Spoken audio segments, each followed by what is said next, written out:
शुरू करेंगे CDP। Okay, तो चलो देखते हैं कि एक व्यक्ति जो लाभ हानि इत्यादि का अनुमान लगाकर कार्य करता है, मतलब उस व्यक्ति की बात की गई जो लाभ और हानि, मतलब कितना लाभ होगा कितनी हानि होगी, ये सब का अंदाज़ा लगा के वर्क करता है, तो उसे थार्डाइक के अनुसार कौन सा माना जाता है? सूक्ष्म विचार, प्रत्यक्ष विचार, स्थूल विचार या मुख्य विचार? देखो, जो लाभ भी सोच सके हानि भी सोच सके, ठीक है, इसका मतलब है कि उसने बहुत अध्ययन किया होगा, यानी किसी भी चीज़ पर बहुत ज़्यादा फोकस किया होगा, तब जाके उस पर ये आया कि इस चीज़ पर मुझे लाभ होगा, इस चीज़ में मुझे हानि होगी। इस तरह से कहते हैं ना कि कोई चीज़ 100 रुपये की है, तो एक दुकानदार के पास जाते हैं तो वो बोलता है कि मतलब कि ये मुझे दे दो, मतलब वो 100 रुपये की बेचता है, लेकिन वो खरीद कर कितना की लाया? वो खरीद कर लाया 50 रुपये की, ठीक है। तो वो कहता है कि देखो, ये ऐसे समझो, जब उसने कोई भी चीज़ बेची, यानी कि वो बेचता, जो MRP जो बेचता है वो 100 रुपये में बेचता है, ठीक है, सेलिंग प्राइस 100 रुपये है, और उसने खरीदी है 50 रुपये में, ठीक है। तो पहले से ही 100 से ज़्यादा बताएगा, वो बताएगा कि 120 रुपये 100 सेलिंग प्राइस ना रख के 120 रुपये सेलिंग प्राइस रखेगा, ठीक है। अब बोलेगा कि हम आपको 10 रुपये से, आप हमारे पर्सनल हो, मतलब आप हमारे डेली के ग्राहक हो, तो हम आपको 20 रुपये की छूट दे देंगे। तो आप खुश हो जाएंगे कि अरे देखो बहुत व्यवहारी मान गया है, और देखो उसने मुझे 20 रुपये की छूट दे दी सिर्फ व्यवहार की वजह से। लेकिन रियलिटी तो ये है कि वो बेचता ही 100 रुपये था, और उसने बताया ही आपको पहले से ही ज़्यादा था, ठीक है। तो उसका जो प्रॉफिट था ना, वो तो उतना ही रहा, ठीक है। यानी कि उसको लाभ ही हुआ है, लेकिन हानि नहीं हुई है। लेकिन हाँ, लाभ देखो, एक तो रुपए का लाभ हुआ, दूसरी बात उसके व्यवहार का लाभ हुआ, ठीक है। इतना सब कुछ सोचने के बाद कोई ऐसे तो थोड़ी ना सोच लेगा, मतलब उसने बहुत विचार किया होगा, यानी स्थूल विचार, ठीक है। स्थूल का मतलब होता है बहुत ज़्यादा बृहद, मतलब बहुत विचार करना। सत्य की खोज हेतु तत्पर बुद्धिजीवी व्यक्ति स्प्रेंगर के किस वर्गीकरण में सम्मिलित होते हैं? सैद्धांतिक, धार्मिक, आर्थिक या सौंदर्यात्मक? तो जो स्प्रेंगर है ना, जो सत्य की खोज हेतु तत्पर एवं बुद्धिजीवी व्यक्ति स्प्रेंगर के किस वर्ग में सम्मिलित है? सैद्धांतिक। अब इसको कैसे याद करोगे? देखो, अब स्प्रेंगर है ना, ये से शुरू हुआ है, तो ऐसे ये भी शुरू हुआ है, ओके। तो आप ऐसे देख लेना, और भी अगर कुछ हो तो देखो, एल है, AL, यहाँ पर भी AL है, ठीक है। तो इस तरह से आप मतलब टिक लगा देना, जैसे कि पहले तो आप सैद्धांतिक है, स्प्रेंगर के वर्गीकरण में सत्य की खोज जो तत्पर एवं बुद्धिजीवी व्यक्ति, ठीक है, स्प्रेंगर किस वर्ग में सम्मिलित है? वो सैद्धांतिक वर्ग में सम्मिलित है। लेकिन आप फिर भी भूल जाओ ना, तो पहले तो सा इसमें मिल रहा है, सा इसमें मिल रहा है, ठीक है। उसके बाद अगर इंग्लिश बनाएंगे ना, इंटेलेक्चुअल बनाएगा, तो AL इसमें मिलेगा, AL इसमें मिलेगा, बाकी सब में नहीं मिलेगा, ठीक है। तो अब इसको देख कर टिक मार सकते हैं। ना तो तत्काल चेतना में और ना ही अचेतन में रहने वाला भाग कहलाता है, यानी कि ना वो तत्काल चेतना में रहता है और ना ही अचेतन में रहता है, ठीक है। तो ऐसा भाग कौन सा होगा? ऐसा भाग होगा अर्धचेतन। मानसिक ऊर्जा यानी मेंटल एनर्जी का राग फ्रायड ने किसे दिया है? लिबिडो को दिया है। ये काफ़ी ज़्यादा इंपॉर्टेंट है। मानसिक ऊर्जा का राग फ्रायड ने दिया है लिबिडो को। अब देखो, इसको कैसे याद रखें? मेंटल है ना, L है, L से लिबिडो हो गया, लिबिडो, ठीक है। तो मेंटल लिबिडो, ओके। व्यक्तित्व रचना हेतु तो जीवन जीने का ढंग, लाइफस्टाइल, इस शब्द का प्रतिपादन किसने किया था? तो लाइफस्टाइल शब्द का प्रतिपादन एडलर ने किया था, ठीक है। अब इसको कैसे याद रखोगे? लाइफ है, L है, मतलब आपको ये याद रखना पड़ेगा, इसमें कोई दूसरा और मिल नहीं रहा है, कोई टेक्निक, ठीक है। उसके आता है आत्म अभिव्यक्ति नामक अप्रेरक व्यक्तित्व तथा व्यवहार को दिशा प्रदान करता है। यह व्यक्तित्व रचना के किस सिद्धांत से संबंधित है? आत्म अभिव्यक्ति नामक अप्रेरक व्यक्तित्व तथा व्यवहार को दिशा प्रदान करता है। यह व्यक्तित्व रचना के किस सिद्धांत पर संबंधित है? मनोविश्लेषणात्मक सिद्धांत, विश्लेषणात्मक सिद्धांत, व्यक्तित्ववादी उपागम या उपयुक्त सभी? तो है विश्लेषणात्मक सिद्धांत। कैसे है? तो आत्म अभिव्यक्ति नामक अभिप्रेरक व्यक्तित्व तथा व्यवहार को दिशा प्रदान करता है। यानी कि जो अभिव्यक्ति नामक है अभिप्रेरक है, वो व्यक्तित्व और व्यवहार की दिशा को प्रदान करता है। और व्यक्तित्व रचना के किस यानी विशेषणात्मक। देखो विशेषण मीन्स होता है, देखो संश्लेषण मीन्स होता है इकट्ठा, जैसे कोई भी चीज़ है A B C और D, ठीक है। संश्लेषण मीन्स होता है कि इसको इकट्ठा कर लिया एक जगह, उसके बाद विश्लेषण किया, मतलब उसके बाद उस पर अध्ययन किया। और विश्लेषण होता है कि सभी का अलग अलग अध्ययन किया, ठीक है। तो अलग अलग अध्ययन करेंगे ना तो अलग अलग चीज़ें मिलेंगी। किसी में कोई भिन्नता पाई जाएगी तो किसी में कोई भिन्नता पाई जाएगी, किसी का व्यक्तित्व कैसा होगा, किसी को व्यक्तित्व कैसा होगा। ये सब जानने के बाद हम जिस डिसीजन में पहुँचेंगे उस डिसीजन को कहेंगे विश्लेषणात्मक सिद्धांत, ठीक है।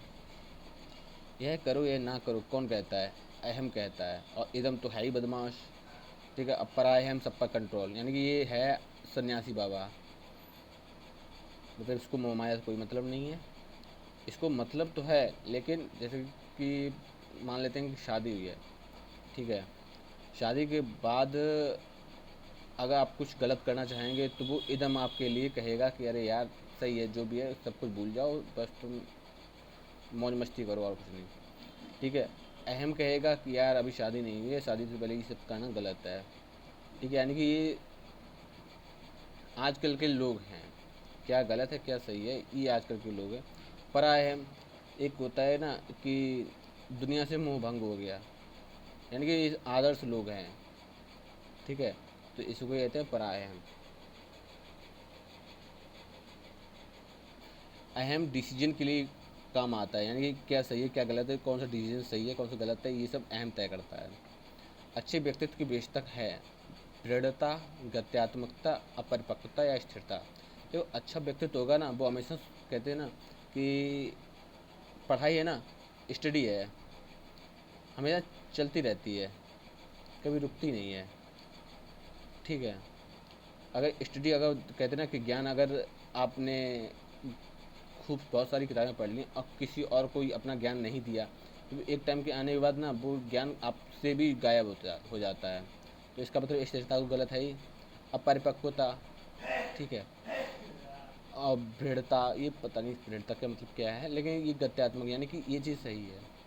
यानी कि जो अच्छे व्यक्तित्व है ना वो हमेशा दूसरों के व्यक्तित्व को दूसरे के व्यक्तित्व से जोड़कर उनके व्यक्तित्व को गति देते हैं, जिससे कि वो और अच्छे बन सकें। पर सांसांगिक अंतर्बोध परीक्षण का निर्माण कब होता है? टीएटी की का अंतर्बोध परीक्षण हुआ था 1935 को।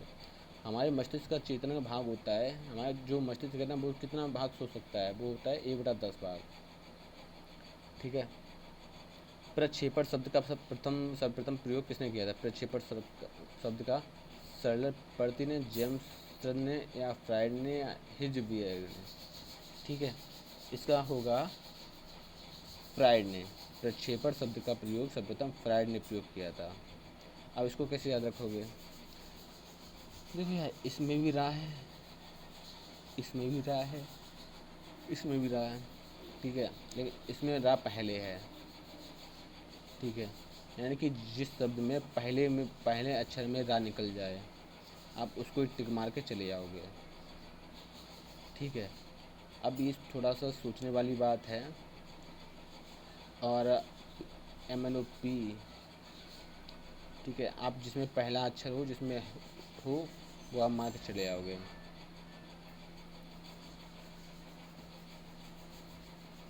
समाज शास्त्री दृष्टिकोण ने स्प्रिंगर ने व्यक्तित्व को कितने भागों में बांटा है? जो समाजशास्त्री दृष्टिकोण से स्प्रेंगर है ना उन्होंने व्यक्तित्व को किस भाग में बांटा है? 5 में, 7 में, 6 में या 16 में, ठीक है। तो उन्होंने बांटा है 6 में। स्प्रेंगर ने व्यक्तित्व को 6 भागों में बांटा है। भौतिक सुख के इच्छुक व्यक्ति स्प्रेंगर के अनुसार किस वर्ग में आते हैं? जो भौतिक सुख के इच्छुक व्यक्ति हैं जिनको जो कहते हैं ना कि जिनको भौतिकता में ज़्यादा इंटरेस्ट है, यानी कि ठीक है, वो लोग आते हैं आर्थिक में, सैद्धांतिक में, धार्मिक में या कोई नहीं, तो वो आते हैं आर्थिक में, ठीक है। यानी कि जब इनके पास धन होगा ना तो इनकी इनकी जो भौतिक इच्छा है ना वो सब पूरी हो जाएंगी। विचार एवं कल्पना शक्ति के आधार पर थार्नडाइक ने व्यक्तित्व को कितने भागों में बांटा है? विचार एवं कल्पना शक्ति के आधार में थार्नडाइक ने व्यक्तित्व को 2 भागों में बांटा है। नहीं। विचार एवं कल्पना शक्ति के आधार पर थार्नडाइक ने 3 भागों में बांटा है। पूर्व बाल्यकाल अवस्था है 3 से 6 वर्ष। पूर्व बाल्यकाल अवस्था। सीखने की गति अत्यंत तीव्र किस अवस्था में होती है? तो वो होती है शैशव अवस्था में सीखने की गति अत्यंत तीव्र होती है। प्रौढ़ावस्था में बिल्कुल शून्य ना के बराबर हो जाती है, किशोरावस्था में भी।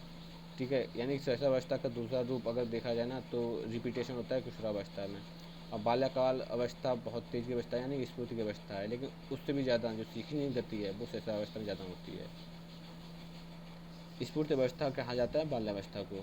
जीव विज्ञान या बायोलॉजिस्ट पार्कर के अनुसार हमारा 9/10 भाग जन्मजात या वंशानुक्रम होता है और मात्र 1/10 भाग अर्जित किया जाता है। बालक जन्म के समय बालिकाओं से लगभग कितने इंच लंबे होते हैं? तो वो होते हैं आधे इंच लंबे। जन्म समय मस्तिष्क का आकार लगभग होता है 350 ग्राम। शैशवावस्था की विशेषताओं के संदर्भ में निम्न बिंदुओं पर विचार कीजिए, यानी कि जो शैशवावस्था की जो विशेषताएं हैं, कुछ पॉइंट दिए गए हैं, उनमें से देखेंगे कि शैशवावस्था की कौन सी अवस्था मैच करती है और कौन सा सही है और कौन सा गलत है। वो खेलने की तीव्र प्रवृत्ति होती है, बिल्कुल होती है। स्वकेंद्रिता तथा आत्मनिर्भर बिल्कुल होता है। काम प्रवृत्ति की प्रबलता, स्थायी स्मरण शक्ति, ये भी होती है, यानी कि उनको बचपन में जो उनको याद करा दिया ना, वो मैं उनके जीवन में हमेशा याद रहता है। ठीक है, काम प्रवृत्ति की प्रवृत्ति नहीं होती, ये किशोरावस्था में ज़्यादा होती है। तो सही है पहला, 1 2 4। शैशवावस्था का सीखने का आदर्श काल वैलेंटाइन ने बोला है। बुद्धि के विचारक का जनक स्टर्न ने दिया माना जाता है। किंडरगार्टन प्रणाली किसकी देन है? किंडरगार्टन प्रणाली फ्रोवेल की देन है। किस मनोविज्ञान को एनिमल साइकोलॉजी का पितामह कहा जाता है? एनिमल साइकोलॉजी का पितामह थार्नडाइक कहा जाता है। किस मनोविज्ञान को व्यवहारवादी का पिता कहा जाता है? तो वाटसन होते हैं ना, वाटसन को व्यवहारवादी का पिता कहा जाता है। कार्ल जुंग ने व्यक्तित्व को कितने भागों में बांटा है? कार्ल जुंग ने व्यक्तित्व को कितने भागों में बांटा है? 3 भागों में बांटा है। ठीक है, और अभी देखा था हमने थार्नडाइक ने व्यक्तित्व को कितने भागों में बांटा है, तो उन्होंने भी 3 भागों में बांटा है। ठीक है, ज्ञान के सुदृढ़ है, यह कथन है अरस्तु का, महात्मा गांधी का, रूसो का या सुकरात का? तो ज्ञान का सुदृढ़ है, सुकरात ने ये बात कही थी।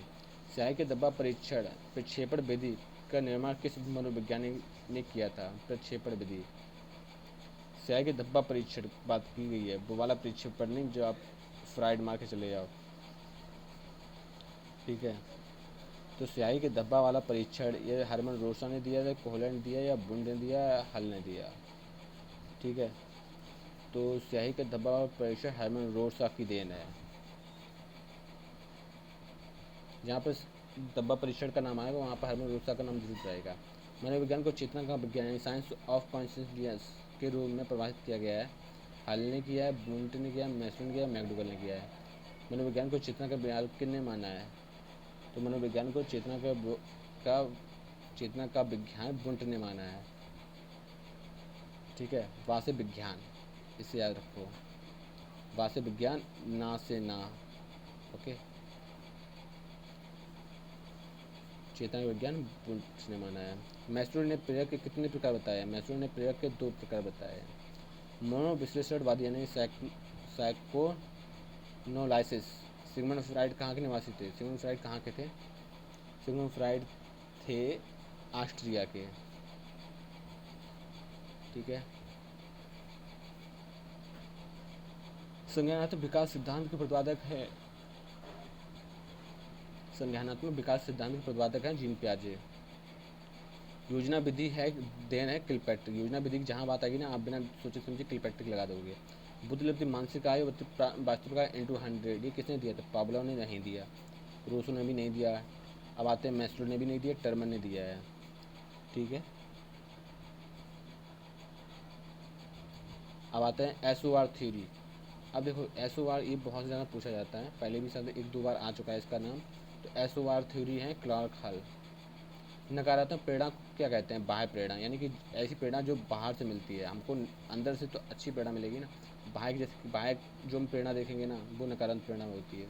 क्रिया को जैसे कहते हैं ना, जब वो नहीं कर पाए वो 10 घंटे में जब पढ़ाई करते हैं, जब वो नहीं कर पाए तो हम कैसे कर पाएंगे। तो हमने बाहर से देखा ना, यानी कि हम हमारी आँखों ने इस दृश्य को देखा और हम नेगेटिव मोटिवेट हो गए, तो वो होता है बाह्य प्रेरणा के द्वारा। किसी को प्रारंभ करने, जारी रखने और नियमित रखने की प्रक्रिया है। अप्रेरणा, अप्रेरणा का संदर्भ भूख है, अंतर्नोद, यानी भूख जो है अंदर से लगती है, बाहर से नहीं। अप्रेरणा के आनुवांशिक पैटर्न सिद्धांत के प्रतिपादक है मैस्लो नहीं है, सेल्डर भी नहीं, एडलर भी नहीं, लॉरेंज। देखो पैटर्न की बात की जाए जैसे कि, ठीक है, तो वहाँ पे लॉरेंज आएंगे। मतलब लॉरेंज मतलब अरेंज करना, मतलब लॉरेंज मतलब आप ऐसे देख लोगे ना, लॉरेंज अरेंज एक जैसे निकलते हैं ना, तो मतलब जो पैटर्न होता है ना वो अरेंज कर दिया है, तो अरेंज मतलब लॉरेंज, ठीक है। एम के थॉमसन ने प्रेरकों को कितने भागों में बांटा है? एम के थॉमसन ने प्रेरकों को कितने भागों में बांटा है? देखो थॉमसन है, ऐसा लिखते हैं, अगर ये हटा दे तो कैसा मालूम पड़ रहा है? 2 मालूम पड़ रहा है, तो अब प्रेरकों को 2 भागों में बांटा है। अंतर्नोद सिद्धांत के अनुसार अंतर्नोद के कारण प्रेरणा होती है। अंतर्नोद किस पर आधारित है? आवश्यकता पर आधारित है, यानी कि हमको जब भूख लगेगी ना, तब अंदर से इच्छा होगी कि आप खाना लाओ। अधिगम तक पहुंचाने के राजमार्ग को कहते हैं अप्रेरणा। जीवन के प्रथम 2 वर्षों में बालक अपने भावी जीवन का शिलान्यास करता है। ये किसने कहा? स्ट्रैग ने कहा, रास ने कहा, वाटसन ने कहा या फ्राइड ने कहा? तो ये बात कही है, किसने कही है? ये बात कही है स्ट्रैग ने। जीवन के प्रथम 2 वर्ष बालक अपने भावी जीवन का शिलान्यास करता है, ठीक है। उसके आते हैं 2 वर्ष की उम्र में बालक में लगभग सभी संवेगों का विकास हो जाता है। ये किसने कहा है? ब्रिजेस ने कहा है, ठीक है। उसके आता है 5 वर्ष। देखो जहाँ 5 वर्ष की बात आ जाए ना, अवस्था शरीर एवं मस्तिष्क की बड़ी ग्रहणशीलता है, तो वहाँ पर आप न्यू में लगा देंगे, ठीक है। न्यू में मतलब देखो न्यू से एन होता है, एन बराबर होता है 14, यानी 4 1 5, तो अर्थात यहाँ बात किसकी की गई है? 5 की। शैशवावस्था सीखने का आदर्श काल है, वैलेंटाइन ने बोला है ये बात। नहीं, हाँ सही है, शैशवावस्था सीखने का आदर्श काल है, वैलेंटाइन ने बोला है, ठीक है। उसके आता है 20वीं शताब्दी बालकों की शताब्दी है, ये बात कही है क्रू एंड क्रू ने। शिशु कल्पना का नायक तथा उसका भली प्रकार से निर्देशित अपेक्षित है, एक कथन किसने कहा है? कि शिशु कल्पना नायक एडलर ने कहा है, रॉस ने कहा है, कैसल ने कहा है, सिमन फ्राइड ने कहा। तो कल्पना नायक रॉस ने बताया है। शिशु के जन्म के कुछ समय बाद ये निश्चित किया जाता है कि भविष्य में उसका स्थान क्या है। गैसल ने, रॉस ने, एडलर ने या वाटसन ने? देखो वाटसन ने बोला है कि मैं जो चाहूँ वो बना दूंगा, ठीक है। अब आते हैं कि कुछ समय के बाद यह निश्चित किया जाता है कि इस भविष्य में शिशु का स्थान क्या होगा, तो वो दिया है रॉस ने, ठीक है।